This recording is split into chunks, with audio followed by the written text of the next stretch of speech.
Look up at the night sky. Most people look up there and see a serene, twinkling tapestry. They see constellations. They make wishes on shooting stars. They feel a sense of wonder. But me? I'm Vitus.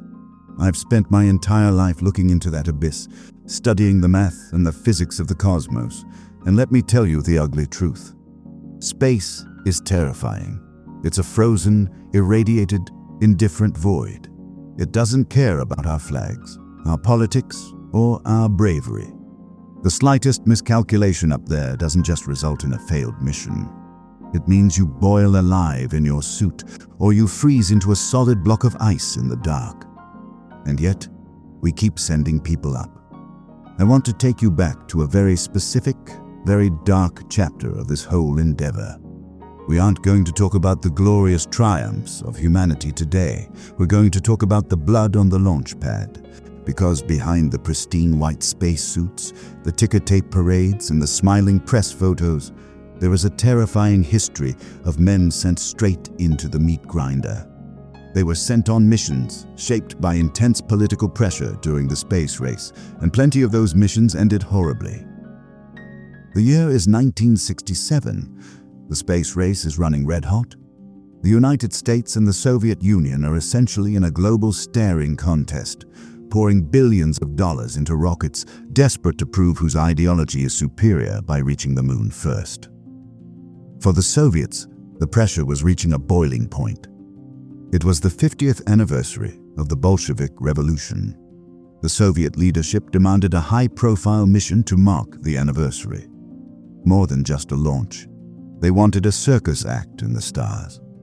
The grand plan was absolute madness. They planned to launch Soyuz 1 first, followed by Soyuz 2 carrying additional cosmonauts. The two ships were supposed to meet up in orbit, traveling at roughly 17,500 miles per hour in low Earth orbit, and dock. Then, two cosmonauts would physically open the hatches, climb outside into the vacuum of space, and swap ships before coming home. It sounds like a sci-fi movie. And honestly, it belonged in one because the technology simply was not ready. The ship they were using, the Soyuz, was a newly developed spacecraft that was still undergoing testing. The man tapped to fly Soyuz 1 was Vladimir Komarov. He was a brilliant engineer, a veteran cosmonaut, and one of the most respected men in the entire Soviet space program. And Komarov was aware of serious risks associated with the mission. It's kind of hard to wrap your head around the sheer, bureaucratic evil of what happened next. Soviet engineers, the guys actually building the thing, inspected the Soyuz craft. They didn't find one or two minor glitches. Engineers documented a large number of serious design and technical issues with the spacecraft, around 200, though the exact number is debated. To put that in perspective, imagine boarding a commercial airliner, and the mechanics tell you the engines might fall off, the navigation system is wired backwards, the cabin leaks, and the landing gear is welded shut. Oh, and the airline CEO is standing at the gate telling you to get in and fly it anyway because it's a national holiday. The engineers were terrified. Everyone knew the ship was a flying coffin. But the Soviet Union in 1967 wasn't exactly a place where you could casually tell your boss he was wrong. The culture of fear was so thick you could choke on it. Bringing bad news to the Kremlin meant you lost your job, your pension, or you just quietly disappeared. Yuri Gagarin, the first man in space, a global icon and Komarov's best friend, tried to stop it. He was furious. There are accounts that concerns about the spacecraft were raised through internal channels detailing exactly why the Soyuz wasn't fit to fly. And he reportedly passed concerns through contacts within the system to sneak it up the chain of command. The memo hit a brick wall. Nobody had the guts to tell Brezhnev the anniversary spectacle had to be cancelled. So, Komarov had an out. He could have just refused to get in the ship. He was a hero. They couldn't force him at gunpoint. But here's the twisted, agonizing reality of his situation. If Komarov backed out, the rules dictated that the backup pilot would have to take his place. His backup pilot was Yuri Gagarin. Komarov knew that if he didn't climb into that death trap, the Soviet leadership would gladly strap his best friend into it instead. And he wasn't going to let the first man in space die for a political stunt. Komarov made his peace with it. On April 23, 1967, Komarov walked to the launch pad. Witnesses said he looked like a man walking to his own execution. Gagarin was there, and there are claims that he tried to intervene before the launch, anything to disrupt the launch protocols and delay the flight. But the countdown continued. The engines ignited. Soyuz 1 tore through the atmosphere, carrying a dead man walking into the dark. And from the absolute second the rockets shut off and he reached orbit, the nightmare began. The ship immediately started dying. One of the two solar panels, which were supposed to unfold like wings, jammed. It just flat out refused to deploy. This meant that half his power supply was gone. Worse, the jammed panel blocked the ship's telemetry equipment and the sun's stellar sensors. The spacecraft uses those sensors to look at the sun and the stars, so it knows which way is up, down, left, and right. Without them, Soyuz 1 was blind. The ship started tumbling wildly. Imagine being trapped inside a cramped washing machine, tossed down a flight of stairs in pitch blackness, and you're slowly freezing to death because the thermal controls just failed. Down on the ground, the Soviet commanders were locked in a sudden, panicked reality check. The grand mission to launch Soyuz 2 and do a spacewalk? Cancelled instantly. The circus was over. Now it was a desperate, sweaty rescue operation to get Komarov back down alive. But Komarov was up there alone, exhausted, wrestling with a dead machine. He was trying to manually orient a tumbling spacecraft while looking through an optical device, using visual references like Earth's horizon to manually orient the spacecraft under extremely difficult conditions. The ship kept spinning. He was fighting gravity, failing systems, and the freezing cold. For hours, he battled the controls, proving exactly why he was considered one of the best pilots on Earth. Against all mathematical odds, using just his eyes and manual thrusters, he managed to align the crippled ship. He fired the retro rockets. The deceleration pushed him back into his seat. He had done the impossible. He was coming home. But the vacuum of space is only half the danger. To get back to Earth, you have to survive re-entry. You have to take a metal capsule and slam it into the atmosphere at thousands of miles an hour, turning it into a meteor. And Komarov was riding a machine built on broken promises. The real horror was waiting for him in the clouds. So, Komarov had somehow managed the impossible. He fought the spinning, dead machine, aligned it by the skin of his teeth, and fired the braking rockets. He was plunging back down to Earth. Now, if you've never studied orbital mechanics, re-entry sounds like the easy part. You just fall, right? Wrong. Hitting the Earth's atmosphere from orbit is like hitting a concrete wall at 22 times the speed of sound. The friction generates a shell of superheated plasma around the capsule. Extremely high temperatures are roaring right outside a window that's just a few inches thick. During this inferno, there is a total communication blackout.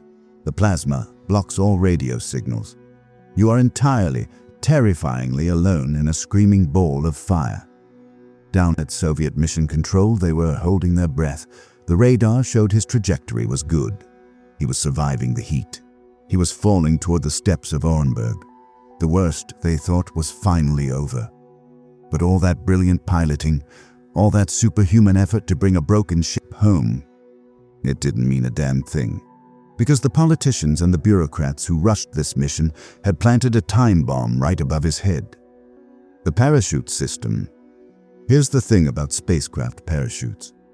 They are incredibly complex, sequenced mechanisms. First, a small pilot chute pops out. That pulls out a larger drogue chute, which slows the ship down enough to pull out the massive main parachute. It has to work perfectly, in exact order, or you don't slow down. The parachute deployment sequence was triggered during descent. The pilot chute fired. The drogue chute caught the air. And then, nothing. The main parachute stubbornly stayed packed inside its container. This failure is believed to have been caused by issues with the deployment system. Trying to pull that parachute out with the drogue was like trying to pull a thick, wet sleeping bag out of a tight plastic pipe using a piece of string. It just wasn't going to budge. Komarov is falling. The altimeter is spinning wildly. He's dropping like a stone. He realizes the main chute has failed. He's a test pilot, so panic isn't his first response. He immediately goes to his backup plan and manually triggers the reserve parachute. But remember how I said the ship was tumbling in orbit? Well, it was still tumbling on the way down. When the reserve parachute fired, it didn't billow out into a beautiful white canopy.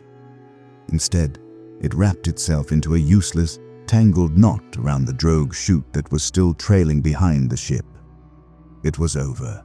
There were no more backups, no more tricks, no more heroics.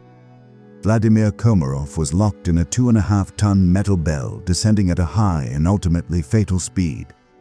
This is the part of the story that haunts me. The sheer, inescapable horror of those final few minutes. Down below there were listening posts. Not just Soviet ones, but possibly American ones too. There are some unverified reports that US had a listening station in Turkey, run by the NSA, designed to spy on Soviet aerospace communications. And the operators sitting at those desks picked up Komarov's final transmissions as he fell out of the sky. They listened to a man who knew he was seconds away from death, and he wasn't reciting poetry or bravely signing off for the motherland. He was furious. The transcripts are a chilling piece of history. Through the static, American intelligence officers claim, for what it's worth, that they heard Komarov crying out in rage. But accounts of Komarov's final communications are unclear and not reliably documented.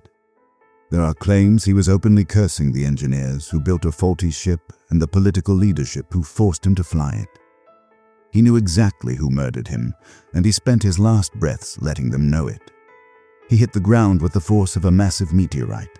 The impact completely flattened the capsule. And, as if the universe wanted to add a sick joke to the tragedy, the landing rockets were ineffective due to the parachute failure and high descent speed. The crushed capsule erupted into a massive fireball. When the Soviet recovery helicopters finally reached the crash site, they didn't find a spaceship. They found a smoldering crater.